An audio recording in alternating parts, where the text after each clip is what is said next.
Very very good morning बच्चों। आज है सेल ऑफ गुड्स एक्ट का लेक्चर 5।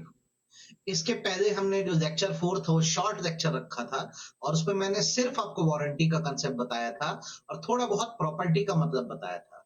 तो चलिए आज का जो लेक्चर है इसमें पूरा फोकस हम प्रॉपर्टी पे कर देते हैं। हम जब प्रॉपर्टी की बात करेंगे तो हम टोटल 7 रूल्स पढ़ेंगे प्रॉपर्टी के और मेरे साथ आप समझने की कोशिश करना। ठीक है, पहले तो आप ये समझ लो ये जो प्रॉपर्टी वर्ड है मैं फिर रिपीट कर दे रहा हूँ।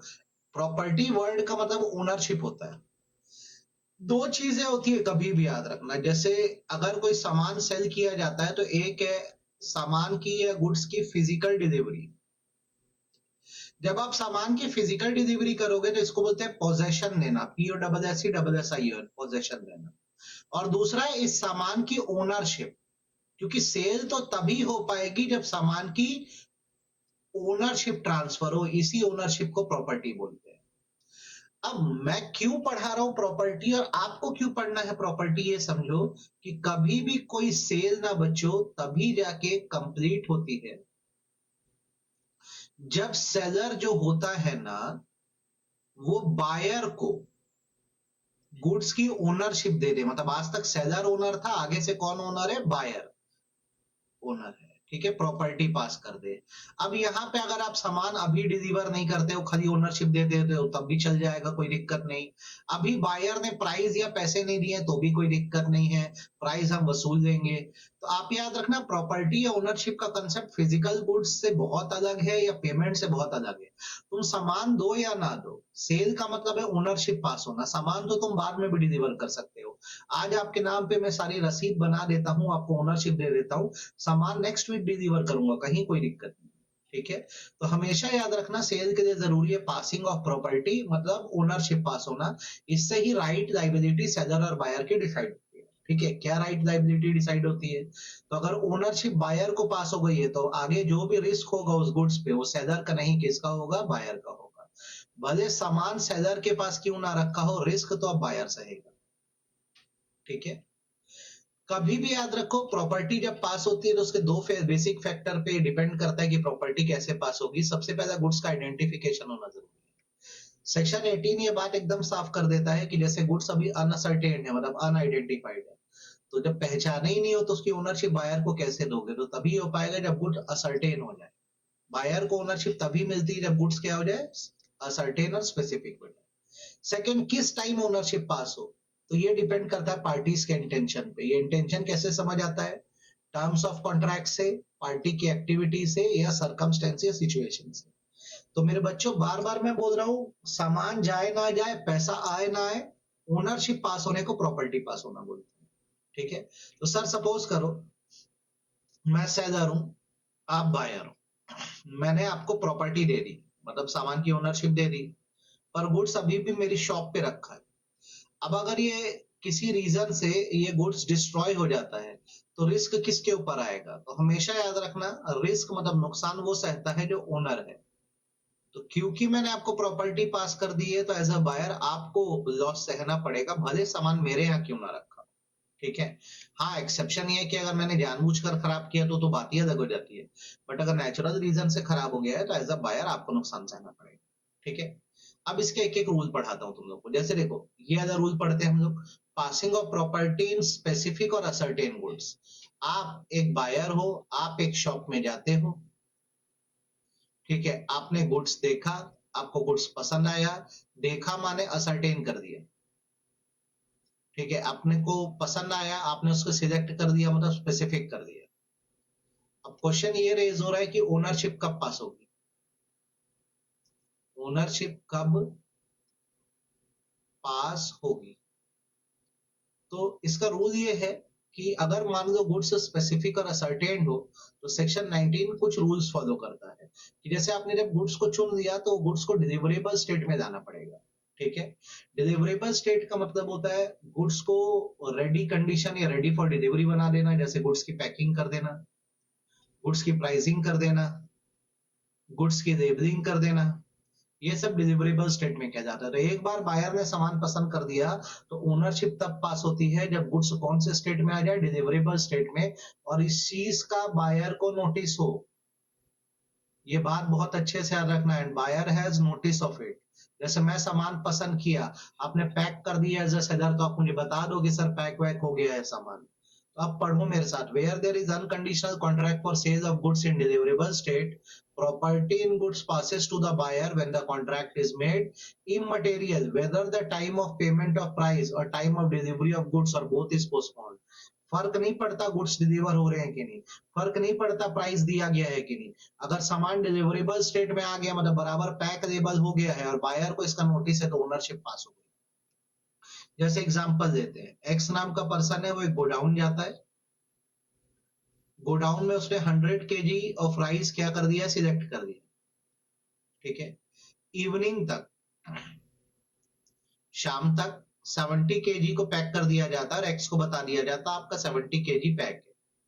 एक्स को ये बात पता है, मतलब 70 केजी डिलीवरेबल स्टेट में आ गया है, तो एक्स को दे जाना चाहिए इतना, वो नहीं दे जाता है। नाइट में क्या होता है, गोडाउन में आग लग जाती है, रात को गोडाउन में आग लग जाती है, तो अगली सुबह अब रिस्क किसका माना जाएगा, तो सेल होनी थी 100 केजी की, जितना बायर के लिए पैक कर दिया गया मतलब 70 केजी पैक कर दिया गया, उतने का मालिक बायर था, माने एक्स। एक्स जो बायर है उसको रिस्क उठाना पड़ेगा 70 केजी का, और जो गोडाउन ओनर मतलब सेलर है उसका रिस्क होगा 30 केजी का, क्योंकि उसने अभी 30 केजी पैक नहीं किया है। तो मैं आपको यही बताना चाह रहा हूं कि अगर गुड्स स्पेसिफिक और असर्टेन हो जाते हैं तो उसकी ओनरशिप तब पास होती है जब वो डिलीवरेबल स्टेट में हो, इररिस्पेक्टिव अभी आपको गुड्स की डिलीवरी हुई है या नहीं हुई है, आपने पेमेंट करी है कि नहीं करी है। एक बार गुड्स डिलीवरेबल स्टेट में है, बायर को नोटिस है, ओनरशिप पास हो गई। रूल नंबर 1 ऐसा, ये ए है। दूसरी बात, अभी अगर गुड्स डिलीवरेबल स्टेट में नहीं है तो डिलीवरेबल स्टेट में जाने का जितना भी एफर्ट या खर्चा है या पूरी मेहनत है ये सेलर को करनी पड़ेगी। सेलर की ड्यूटी बनती है कि गुड्स को पैक लेबल कर डिलीवरेबल स्टेट में लाए, और जब तक वो ऐसा नहीं करता है गुड्स की प्रॉपर्टी ओनरशिप पास नहीं होगी। आप भी जब कोई चीज पसंद करोगे तो आपको पैक वैक करके दी जाएगी, तब तो ओनरशिप पास होगी ना, कैसे होगी। सी, मान लो गुड्स डिलीवरेबल स्टेट में है पर सेलर की तरफ से अभी कुछ एक्टिविटीज करना बाकी है, जैसे वेट, मेजर, टेस्टिंग, तो पहले वो ये सब कंप्लीट कर दे, जब वो ये सब चीजों को कंप्लीट कर देगा तब जाके ओनरशिप पास होगी, वरना नहीं होगी। तो मेरे बच्चों, मैं तुमको पढ़ा रहा हूँ प्रॉपर्टी रूल्स, तो सबसे पहले तो जनरल रूल था कि ओनरशिप तब पास होती है जब गुड्स सर्टेन स्पेसिफिक हो जाए और पार्टीज का इंटेंशन देखा जाता है। अब रूल 2 मैंने आपको बताया कि अगर गुड्स स्पेसिफिक और असर्टेन हो जाए तो उनकी ओनरशिप कैसे पास होती है, तो गुड्स कौन से स्टेट में आने चाहिए, डिलीवरेबल स्टेट में आना चाहिए और बायर को नोटिस होना चाहिए। ये सेलर की ड्यूटी है कि गुड्स को डिलीवरेबल स्टेट में लाए, तब ओनरशिप पास होगी। अगर गुड्स डिलीवरेबल स्टेट में है पर सेलर की तरफ से कुछ एक्टिविटीज करना बाकी है तो सेलर पहले वो एक्टिविटीज कर दे तब ओनरशिप पास हो। ये है सेक्शन 19 और उसके सब रूल 20, 21 और 22, ठीक है। देन बारी आती है, मान लो अगर गुड्स अनसर्टेन है, इससे ना एग्जाम में डायरेक्ट क्वेश्चन आता है, और ये डायरेक्ट क्वेश्चन एग्जाम में 7 मार्क्स का आता है, ठीक है। और एक वैल्यू बेस्ड क्वेश्चन आता है, ठीक है। वीबीएस लिखने का मतलब मैं वैल्यू बेस्ड स्टडी लिखना चाहता हूँ, ठीक। तो जैसे डायरेक्ट क्वेश्चन आया तो इसका आंसर देखो यहां से यहां तक, ये सारे एसेंशियल्स, ठीक है। और वैल्यू बेस्ड क्वेश्चन ये नीचे के टॉपिक से आएगा, delivery of goods to carrier से, यहाँ से वैल्यू बेस्ड आएगा, और ये ऊपर वाला जो है डायरेक्ट क्वेश्चन। अब है क्या, मैं ये समझा दूं। अब हमसे ये पूछ रहा है कि जैसे गुड्स अगर अनसर्टेन है, अनसर्टेन मतलब नॉट आइडेंटिफाइड, अभी बायर ने गुड्स को देखा नहीं है, सिर्फ उसका डिस्क्रिप्शन सुना हुआ है कि ऐसा सामान सेलर के पास है, पर उसने खुद से ये गुड्स को नहीं देखा है, तो बेसिकली ये बोला जाता है कि प्रॉपर्टी तब तक पास नहीं होगी जब तक बायर उन गुड्स को असर्टेन ना कर दे, पहचान ना ले, ठीक है। अब इसमें कुछ रूल्स फॉलो होते हैं कि जैसे अगर अनसर्टेन गुड्स है तो उसके कुछ बेसिक रूल्स है कि कभी भी अगर अनसर्टेन गुड्स है जिसका डिस्क्रिप्शन बायर को बता दिया गया, मतलब सेलर ने बोला है मेरे पास ऐसा ऐसा सामान है, तो इसका एप्रोप्रिएशन कैसे होगा, एप्रोप्रिएशन मतलब प्रोवाइड कैसे किया जाएगा, दिया कैसे जाएगा। तो एप्रोप्रिएशन वर्ड ही मेन है, इसका पूरा नाम है अनकंडीशनल एप्रोप्रिएशन। और आपको एग्जाम में क्वेश्चन भी ऐसे आएगा, explain the essential element of unconditional appropriation. तो अनकंडीशनल अप्रोप्रिएशन मतलब होता है गुड्स को सिलेक्ट कर देना ताकि उसको सेल किया जा सके, और ये म्यूचुअल कंसेंट से होता है, मतलब सेलर बेचने को तैयार है, बायर खरीदने को तैयार है। चलो मैं दोबारा बोल रहा हूँ, अनअसर्टेन गुड्स वो है जिनको आइडेंटिफाई नहीं किया गया है, इसकी ओनरशिप तभी पास होगी जब गुड्स असर्टेन हो। तो इसका रूल क्या है, तो अनअसर्टेन गुड्स का रूल ये है कि अगर गुड्स अनअसर्टेन है और उसके फीचर्स आपको सेलर ने बता दिए, तो ओनरशिप तभी पास होगी जब उसका अनकंडीशनल अप्रोप्रिएशन होगा, मतलब गुड्स को सिलेक्ट किया जाएगा ताकि सेल किया जा सके। एसेंशियल क्या है, तो सबसे पहले एसेंशियल ये है कि अभी जो गुड्स अनअसर्टेन है, फ्यूचर है, मतलब अभी है ही नहीं, या अभी पता ही नहीं है कौन कौन सा सामान है। सेकेंड, जब आपने गुड्स को देखा तो वो डिस्क्रिप्शन जो सेलर ने आपको बताया था और जो क्वालिटी बताई थी उससे मैच कर रहा है। जैसे अभी तक तो हमने सिर्फ सामान के बारे में सुना था, अब देखा तो वो डिस्क्रिप्शन के हिसाब से है। तीसरी बात, अब जब देख लिया है तो गुड्स डिलीवरेबल स्टेट में आ जाने चाहिए। चौथी बात, यहाँ पे अनकंडीशनली, अनकंडीशनली का मतलब होता है अब कोई शर्त नहीं है, तो सिर्फ सोच नहीं रहे हो, सच में डिलीवर करना है। अनकंडीशनली अप्रोप्रिएट हो रहा है, कैसे अप्रोप्रिएट हो रहा है, बायर को डिलीवर किया जा रहा है सामान, या बायर के एजेंट को, या फिर कैरियर को। कैरियर मतलब ट्रांसपोर्टेशन, जैसे बायर और सेलर डिस्टेंट प्लेस पे रहते हैं तो ट्रांसपोर्ट से सामान भिजवा, ठीक है। एप्रोप्रिएशन कैसे किया जाएगा, तो ये कंसेंट से होगा, सेलर कंसेंट देगा किसकी, बायर की, और बायर हाँ बोलेगा किसको, सेलर। ये कंसेंट एक्सप्रेस और इम्प्लाइड दोनों हो सकती है, एक्सप्रेस मतलब ओरल और रिटन, इम्प्लाइड मतलब बाय एक्टिविटी। ये कंसेंट हमें एप्रोप्रिएशन करने के पहले या बाद दोनों समय दी जा सकती है। एप्रोप्रिएशन मतलब सामान को सिलेक्ट करके देना। मेरे बच्चों ये डायरेक्ट क्वेश्चन आएगा 7 मार्क का, मैं दोबारा समझा दे रहा हूँ। अगर गुड्स अनअसर्टेन्ड है मतलब वो अनआइडेंटिफाइड है, तो उसकी ओनरशिप तभी पास होगी जब आप गुड्स को आइडेंटिफाई करो। तो इसका रूल ये है कि अगर आपको अनअसर्टेन गुड्स की ओनरशिप पास करनी है तो उन गुड्स का अनकंडीशनल एप्रोप्रिएशन होना चाहिए। मतलब ये एसेंशियल एलिमेंट होने चाहिए। सबसे पहला गुड्स अनअसर्टेन है, जब दिखाया गया तो डिस्क्रिप्शन से मैच करें, फिर गुड्स को डिलीवरेबल स्टेट में डालो। गुड्स अनकंडीशनली आपको प्रोवाइड करना पड़ेगा, किसको, बायर को या उसके एजेंट को या कैरियर को। ठीक, ये जो एप्रोप्रिएशन ये आप दे रहे हो सामान, वो कंसेंट से हो रहा है, सेलर ने बायर को कंसेंट दी, बायर ने सेलर को कंसेंट दी। ये कंसेंट कभी भी दी जा सकती है, सामान देते वक्त एप्रोप्रिएट करने से पहले भी और बाद में भी। अब इसको बाय हार्ट कर देना बेटा तुम लोग। ये है तुम लोग का passing of property in case of uncertain goods, और ये थे essentials of unconditional appropriation. Appropriation हो तो समझ गया, सिलेक्ट करके गुड्स डिलीवर कर देना, दे देना, ठीक है। ये एग्जाम में 7 नंबर का आता है। नीचे delivery of goods to carrier की बात कर लेते हैं कि अगर मान लो सामान, ये वैल्यू बेस्ड क्वेश्चन है, मान लो कि सामान सिलेक्ट हो गया है और सेलर ने क्या किया है, सामान डिलीवर करा है किसको, बायर को डायरेक्टली, या सामान भिजवाया है किसी कैरियर के थ्रू, कैरियर मतलब ट्रांसपोर्टेशन के थ्रू, ठीक है, ताकि सामान किस तक पहुंच जाए, बायर तक पहुंच जाए। और सेलर ने अपने पास राइट टू डिस्पोजल भी नहीं रखा है, अब ये आगे अभी फिर मिलेगा। राइट टू डिस्पोजल मतलब होता है sellers right over goods, over goods. जैसे कई बार क्या करता है सेलर जो होता है ना, सामान तो बायर को भिजवा देता है लेकिन उसको ना अभी बायर से पैसे नहीं मिले होते, तो सामान पे ना वो अपनी ओनरशिप राइट रखा रहता है कि जैसे बायर से पैसा नहीं मिले तो सेलर का एजेंट सामान को क्या करेगा, वापस लेकर ही आ जाएगा। इसे बोलते हैं राइट टू डिस्पोजल। अब हम जो पढ़ रहे हैं उसमें अभी क्या हो रहा है कि सेलर ने सीधे बायर के नाम सामान भिजवा दिया है और अपने पास राइट टू डिस्पोजल या ओनरशिप राइट नहीं रखा है। तो जहां पर मान लो सामान कैरियर को दे दिया गया है और सेलर ने अपने पास राइट टू डिस्पोजल नहीं रखा है, तो मतलब उसने अनकंडीशनली सामान अप्रोप्रिएट कर दिया है।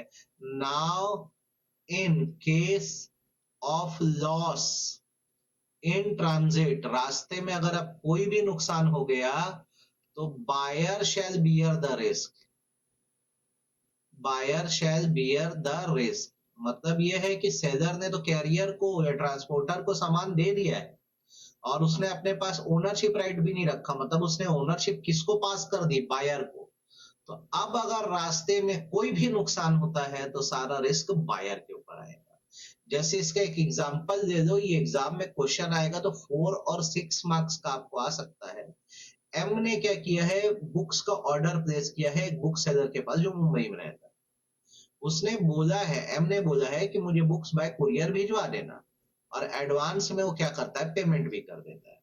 अब सेलर क्या करता है, कुरियर के द्वारा बुक भिजवा देता है, या कुरियर कौन हुआ, कैरियर हुआ जो बुक लेकर आ रहा है। अब बुक ना रास्ते में गुम जाती है, ठीक, सेलर बोलता है कि भाई मैं क्या करूं, मैंने तो भिजवा दिया, तो सारा लॉस बायर को सहना पड़ेगा। तो बिल्कुल वो सही कह रहा है, यहाँ तो अनकंडीशनल अप्रोप्रिएशन हुआ था, तब सेलर ने पूरी कंसेंट देकर ओनरशिप पास करके बायर को भिजवा दी है। तो अब जो भी रिस्क है वो सही में किसको सहना पड़ेगा, बायर को ही सहना पड़ेगा। तो मेरा कहने का मतलब यही है कि ओनरशिप कैसे पास हो रही है, आपने कैरियर को गुड्स दे दिया, एज अ सेलर अपने पास ओनरशिप राइट नहीं रखा, तो पूरी ओनरशिप बायर को ट्रांसफर हो गई है। अब रास्ते में कुछ भी सामान खराब होगा, बायर का रिस्क, ठीक है। देन अगला रूल जो आता है, देखो एक एक करके ना ऐसे ही रूल पढ़ना, पहले जैसे जनरल रूल देखे हम लोग, फिर पढ़े अगर गुड स्पेसिफिक और असर्टेन्ड है तो उसकी ओनरशिप कब पास होती है, जब वो डिलीवरेबल स्टेट में हो, नहीं है तो कौन लेकर आएगा, सेलर, और अगर आ गया डिलीवरेबल स्टेट में पर कुछ एक्टिविटीज बाकी है तो वो कर दी जाए। फिर अगर गुड्स अनसर्टेन्ड है तो उनका क्या होना चाहिए, अनकंडीशनल एप्रोप्रिएशन, ठीक है। देन अगला रूल आता है गुड्स सेंट ऑन अप्रूवल, जिससे सेल और रिटर्न बेसिस भी बोलते हैं, पहले इस्तेमाल करे फिर विश्वास करे, इसी नियम पे चलता है। यहाँ पे सेलर क्या करता है, गुड्स जो है ना वो बायर को दे देता है, और बायर को परमिट करता है, बायर को परमिट करता है कि भाई तू इसको यूज कर। एज अ बायर अगर तुमको ये अच्छा लगता है गुड्स, तब तुम अप्रूव करो, और नहीं अच्छा लगता है तो हमको वापस कर दो। बोला ना पहले इस्तेमाल करे फिर विश्वास करे, तो जैसे कोई न्यूली लॉन्च प्रोडक्ट होता है, हमको बायर की क्रेडिबिलिटी चाहिए, विश्वास चाहिए, हम उसको सामान ऐसे एज अ सैंपल यूज करने देते हैं, यार तो यूज कर, जमेगा तो अप्रूव करना, नहीं तो रिटर्न कर देना। तो इसमें अब हमको पढ़ना क्या है, तो जैसे अगर गुड्स डिलीवर किए गए बायर को अप्रूवल के लिए या रिटर्न के लिए, तो यहाँ पे ओनरशिप कब पास होगी, तो कॉमन सेंस बोलता है कि जब बायर अपनी अप्रूवल दे देगा या एक्सेप्टेंस दे देगा सेलर को कि हाँ मुझे सामान पसंद है। जब बायर ने, ये आगे की लाइन काट दी है पर, हाँ, क्योंकि आप फिर कंफ्यूज हो गए। तो जैसे मैंने तुमको बोला 6 दिन में मुझे बताना सामान अच्छा लग रहा है कि नहीं, तो तुमको ओनरशिप कब पास होगी, जब तुम बोलोगे मुझे सामान अच्छा लग रहा है, ठीक है। सेकेंड, आपने अपनी अप्रूवल नहीं दी, लेकिन आपने रिजेक्ट भी नहीं किया, ठीक है ना, आपने वापस किया ना अप्रूव किया, और मैंने आपको एक फिक्स टाइम के लिए दिया था, वो टाइम एक्सपायर हो गया, और मैंने अगर आपको कोई टाइम नहीं बताया था तो एक रीजनेबल या उचित समय बीत गया है फिर भी आप सामान रखे हो। For example as a seller, मैंने आपको जो गुड्स है ना वो अप्रूवल के लिए दिए थे, मुझे बोला था मैंने 5 दिन में बता देना, आज 8वां दिन है, आपकी तरफ से कोई जवाब नहीं आया, तो मैं क्या एक्सपेक्ट करूंगा, आपको सामान पसंद है आपने रख लिया। तो जब आपको मैं सामान देता हूं अप्रूवल और रिटर्न बेसिस पे, तो मैं कब मानूं कि ओनरशिप पास हुई, मैं तब मानूंगा जब आप अपनी अप्रूवल या एक्सेप्टेंस दे दो। दूसरा, आप अप्रूवल या एक्सेप्टेंस तो नहीं दे रहे हो, ना ही रिजेक्ट भी नहीं कर रहे हो और वापस भी नहीं कर रहे हो। तीसरा, आपकी तरफ से कोई ऐसी एक्टिविटी की गई जो एक्सेप्टेंस के बराबर है, इक्वल है। फॉर एग्जाम्पल, मेरे लिए सामान को आप आगे किसी को फर्दर सेल कर देते हो, ठीक है, या किसी के प्लेज कर देते हो, या किसी को गिफ्ट में दे देते हो, तो मैं बोलूंगा आप तभी कर पाए जब आपने खुद को ओनर माना। अब मैं आपसे पैसों की मांग करूंगा, बोलूंगा मेरे पैसे मुझे दे दो, क्योंकि आपने जब आगे इसको सेल किया या प्लेज किया तो मतलब आपने इसको अप्रूव कर दिया था ट्रांजैक्शन को। अब बड़े ध्यान से देखो, इसका एग्जांपल समझते हैं। ए ने ना कुछ ज्वेलरी डिलीवर करी है किसको, बी को, कौन से बेसिस पे, सेल और रिटर्न बेसिस। बी ने क्या किया, ये ज्वेलरी प्लेज कर दी सी के पास, किसके पास, देखो, ए ने ज्वेलरी किसको दी है, बी को, कि भाई तो अप्रूवल देना या रिटर्न करना, तो अप्रूवल देना या रिटर्न कर देना, वापस कर देना मेरे को। बी क्या करता है, इन ज्वेलरी को आगे गिरवी रख देता है, प्लेज कर देता है, किसके पास, सी के पास। तो जब बी ने इसको आगे गिरवी रखा या प्लेज किया, तो उसने कुछ ऐसा काम किया जो इक्वल टू एक्सेप्टेंस है। तो इसका मतलब यह है कि ज्वेलरी की ओनरशिप बी को ट्रांसफर हो चुकी है, क्योंकि उसने एक ऐसा काम किया जो इक्वल टू एक्सेप्टेंस है। अब ए जो है वो ज्वेलरी तो वापस नहीं मांग सकेगा सी से, लेकिन बी से क्या कर सकेगा, प्राइस रिकवर कर सकेगा, बी को बोल सकेगा आप पैसे दे दो, क्योंकि आपने जब इसको आगे गिरवी रखा ना, तो इसका मतलब आपको ओनरशिप पास हो गई, ठीक है। तो अब जैसे ए बोलेगा मुझे सी से ज्वेलरी वापस चाहिए, नहीं मिलेगी, लेकिन वो बी को बोल सकता है कि मेरे पैसे दे दो, क्योंकि जैसे ही तुमने आगे इसको प्लेज किया, तुमने एक ऐसा काम किया जिससे तुमने ट्रांजेक्शन को अप्रूव कर दिया। इसी का एक छोटा सा वेरिएशन है अप्रूवल और रिटर्न का, इसको बोलते हैं सेल फॉर कैश ओनली और रिटर्न।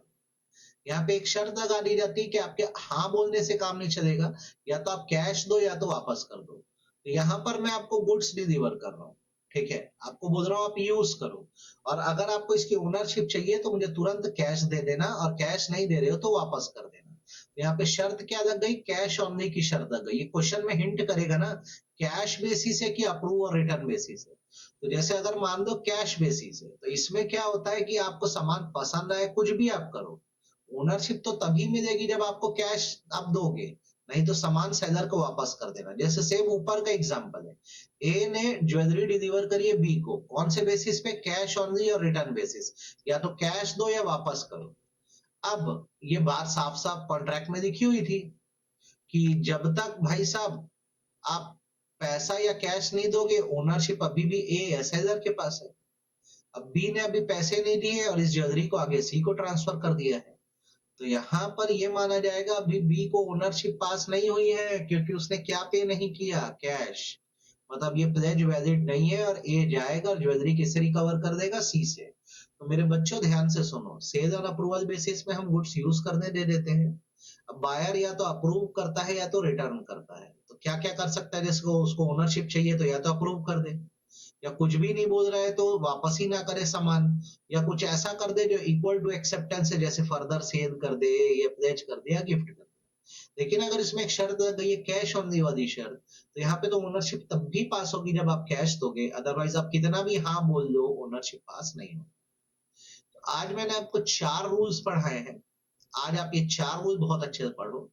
टोटल थोड़ा सेल ऑफ गुड्स एक्ट के लेक्चर में ज्यादा तो रख रहा हूँ, ताकि आप इसको बड़े आराम से थोड़ा थोड़ा ना तोड़ तोड़ के पढ़ सको। तो ये 4 आप पढ़ लो अच्छे से, मैं आगे के 5, 6, 7 और रूल आपको नेक्स्ट लेक्चर में कल सुबह बताऊंगा। दैट्स इट, इतना आज की पढ़ाई आप करिए, बहुत है आपके लिए। थैंक यू बच्चों, so much, thank you so much. ये पढ़ो।